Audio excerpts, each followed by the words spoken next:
Hello and welcome back to Read Becca. I'm so excited for this video. This is the fruition of multiple weeks of planning and one field trip. So really this all started with Women in Translation Month, and Women in Translation Month took place in August. It was really great for me. It inspired so many ideas and looking at books that were really out of my normal comfort zone. So this specific book that we're going to be talking about today, Little Dancer Aged 14 by Camille and translated by Willard from French. This book is something that I found on Overdrive by searching for translated works and took a look and found out there was a copy in my library system. So I requested it and was able to get it very quickly, and I wound up really enjoying it. But really I had the idea for doing this particular video when I saw it immediately, because I personally feel this draw every time I go to our local art museum to go visit the Little Dancer, because she is in fact there at the St. Louis Art Museum. And in fact, the author of this piece mentions having that same feeling of a draw every time she is in a city where there is one of these statues, because there are a number of them. There's 22 bronze casts based on an original wax sculpture that Degas made. And so she has that same affinity for this strange little girl. And so this work, breaking down the story here, is really three parts, and it's split up into the first part talking about the model and her life. Her name was Marie van Gotham, and how the ballet treated the girls at the time. Really, these girls have an impoverished life for the most part. They really only had two paths, either to a brothel or some sort of criminal life, or into ballet. And really that wasn't that much different from the brothel, because these girls, due to their circumstances, didn't have a lot of leverage, and so they ended up exploited quite a bit. They would be sold off to rich donors, effectively, and often their own mothers were the brokers of that transaction. And so a girl as young as 14, which in this case was Marie, was in fact in that situation. And so her story is very interesting, and we see these very impoverished girls talked about as having no real options and being taken advantage of by both their families and the ballet. This is talking specifically about the Paris Opera at the time. And so Marie's state is quite severe. So in the book it talks about her situation. Her feet were often bloody and her poorly tended sores infected. When she arrived home at her tiny apartment she shared with her family, there was no running water. She couldn't wash her sweaty body until the concierge saw fit to bring water, unless she went back downstairs herself, got in line at the water pump, and lugged the bucket back to the apartment without spilling. The public baths were expensive, and she could barely afford them once a month. So these were very much the poorest of the poor, and so they became known as the petits rats, or little rats. And so there is this very great class disparity here, and through the second section where we talk about Degas' portrayal of her, it is intentionally classist. So during this time, there was kind of a movement toward studying criminality, and it reminded me a little bit of the book Dress Codes that I read earlier this year, where the people in power, kind of just because they had power, got to define the things that the lower class did as against the law. And so that's where we got sumptuary laws about dress codes, right? And in this case, they were studying the people they were criminalizing for being lower class, and kind of coming up with rules to make it appear that their state of being in poverty and being low class and being classist criminals was hereditary, that there was in some way a inborn quality in the upper class. And so they were coming up with features and bumps on your head that would typify being lower class and criminal. And so Degas specifically followed that theory in manipulating how he showed and depicted this girl. So this is what the book has to say about that. The ruling classes needed to be reassured about their privileges. Small wonder that they clung to theories that proved the natural superiority of the bourgeoisie over the working class, the rich over the poor, whites over blacks, and men over women. Man, according to this view, which is rife with racial and gender chauvinism, is not influenced so much by his social and cultural environment, but he is determined by heredity and the laws of biology. Therefore, working men, prostitutes, blacks, and women were naturally inferior by reason of genetic flaws or an incomplete development. Social hierarchy was justified by nature itself, with rich white men at the apex and other races, women, and the poor in the lower depths. Which is to say that Marie Van Gotham, with her Aztec features and her young girl's poverty, belonged at the bottom of the order. To a large extent, this explains the horror that the public expressed on first seeing The Little Dancer when it was exhibited in 1881. The bourgeois viewer looked at the work and saw his own antithesis. His preference was for the Madonnas, for refined and elegant models, or for plump, healthy young women. He could not fathom why a common hard-working opera rat with a face of a, quote, monkey, end quote, and a, quote, depraved, end quote, aspect could be the subject of a work of art. Why would you represent someone from the dregs of society? What would be the point? And so there was this social outrage about this piece because not only was it explicitly depicting someone of criminal lower class, so as well it was a scandal because she was covered. And to show someone naked was open and artistic, but to show someone covered was utterly scandalous because you were giving implied nudity versus actual nudity. And so that created a scandal as well. But Degas did not mean for this to be a scandal. He wasn't trying to subvert this. He was very classist and racist himself, very anti-Semitic as well. And so his intent was to explicitly manipulate the piece to depict her as her role of a lower class woman. And he was extremely misogynistic as well. He, throughout his life, ended up being celibate because he was so against women and distrusting of women. But in this case, we see that his subversion is almost a societal pressured predictor, because Marie was later a criminal, in fact helping her mother. Her mother got her into a criminal career, and that was after she had lost her job as a ballerina because she was working other jobs and was not able to show up on time.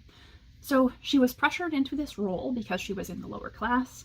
She was repeatedly fined because the girls would be fined for every little thing they did, and as just children they were constantly goofing off, and so they would be fined for doing that by the ballet. So they were viewed as criminals and lower class coming in, treated as criminals, and then eventually did become criminals out of necessity because they were left with no other options. So on that perception, the little rat of Paris opera was a profoundly paradoxical being, and that's why Degas chose to portray her.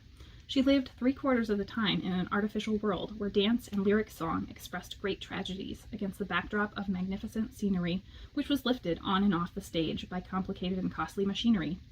She displayed herself, both on stage and in the wings, for the pleasure of an elegant and libertine public, constantly aware of the huge disparities of the social order. During the performance, where the rats had a walk-on role, she wore and admired costumes that inspired her to dream, and she used her body to interpret universal feelings. But she barely knew how to read, often had to remain silent or speak only with her feet, and afterward she went home to her hovel, pulled between a make-believe world and a harsh reality, between opulence and insecurity, glitz and grime. The little rat, who was, quote, as corrupt as an old diplomat and as naive as a savage, end quote, embodied the tension that Degas sought to recreate under his fingers. The model's age produced another sort of tension or uncertainty between the child and a woman. Innocence and sensuality, that fascinated the artist. Without her clothes, Marie, as we see her in the nude studies Degas made in wax and charcoal, seems very young. With her large feet and flat chest, she looks undeveloped. Naked, the young model displays a visible kind of innocence, but Degas had to find a way to express all her ambiguity of representing this urchin who was knowing about vice but not life. At 14, did Marie not have a natural modesty that made her more fragile, or was she already used to the male gaze and the promiscuous display of her body? Perhaps she had already posed for other painters, more licentious ones, or perhaps she was simply relieved to be performing work that was better paid and less tiring than training for the ballet, even if it meant holding a pose for hours.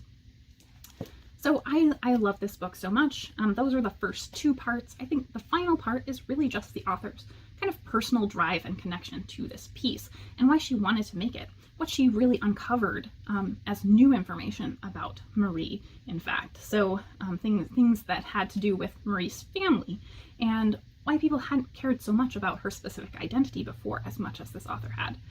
So I found it very deeply interesting, and this piece is something that personally I feel a draw to every time that I think about it or see it. I have read about it previously, but this gave me a much deeper history that I will carry with me to enjoy this work of art even more than I have before.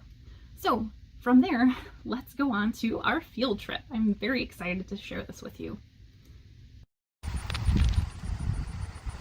Welcome to Forest Park.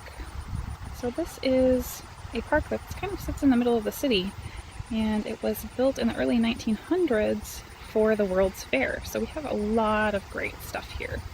We have a museum, history museum, an art museum, and we actually have a science center as well as the zoo, all free and all attached to this park. So it's really, really great, and it's just a beautiful place. This is Art Hill. This is one of the great sledding locations in the winter, and in normal years in the summer they actually have movie nights out here on the hillside. And up there is King Louis, and you can see the art museum behind him.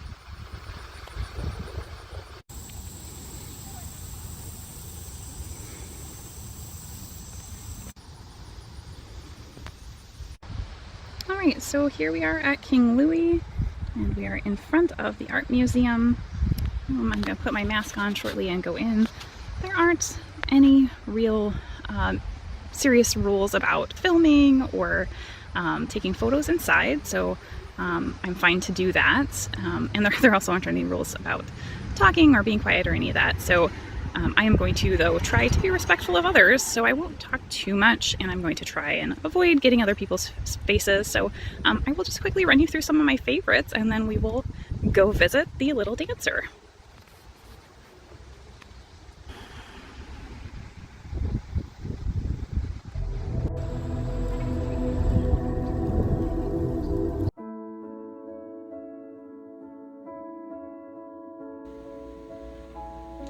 This room has a lot of classical religious art, especially triptychs, and this is one of my favorites.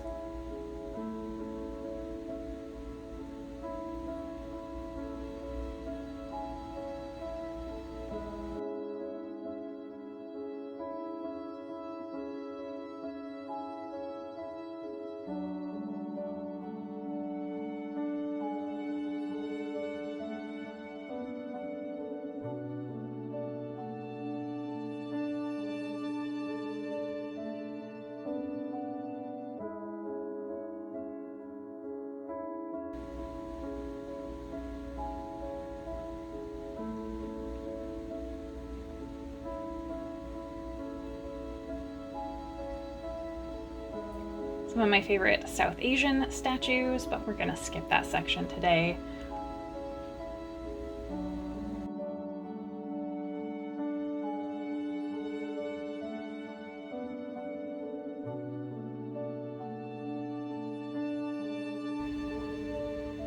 Getting into Chinese art.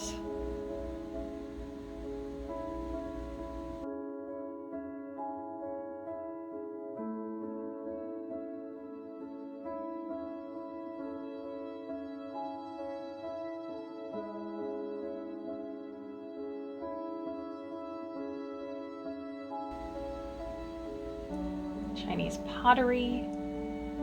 I kind of always want to steal the tea kettles.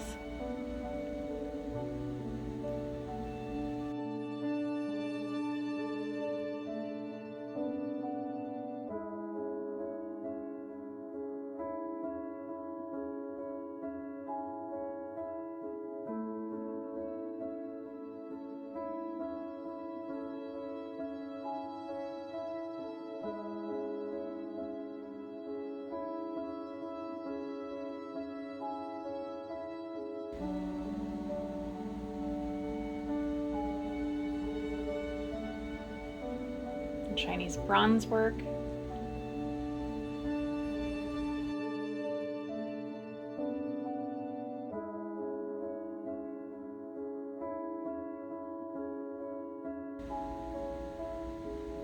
Here we're heading into modern art. This is one of my favorite rooms in the entire museum. I just love the layout of this room. It's so bright and colorful and joyful.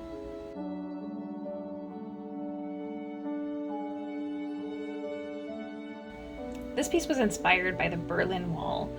4 years ago, when there were so many discussions about building a wall in the news, I would come and sit and visit this piece.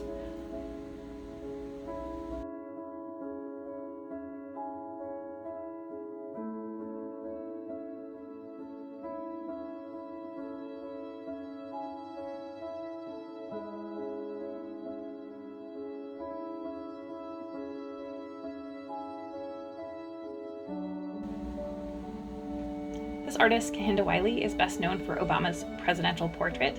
He did a collaboration with our museum that pulled classic works from storage and recreated them with modern models of color.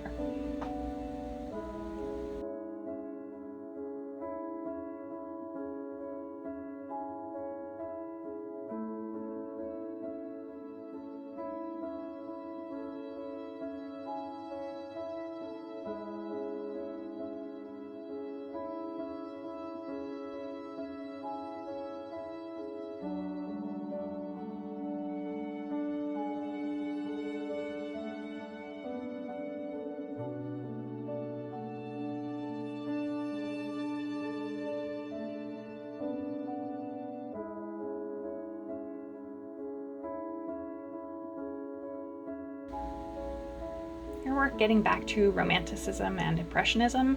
Here's Monet's Water Lilies.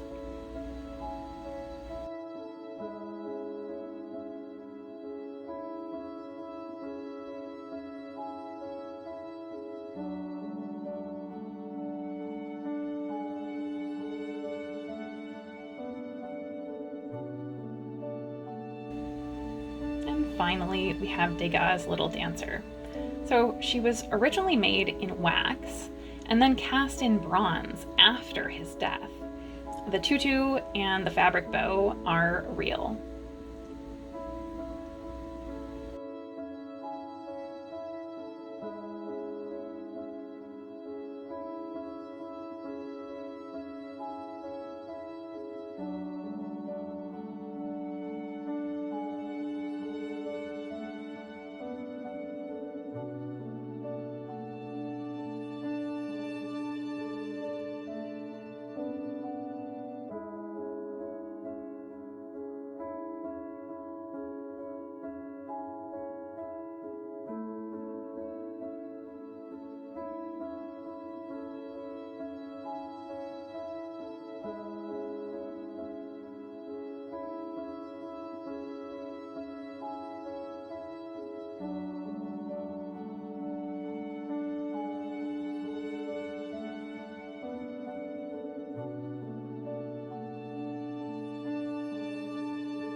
So there you have it, our visit to Degas' Little Dancer, age 14.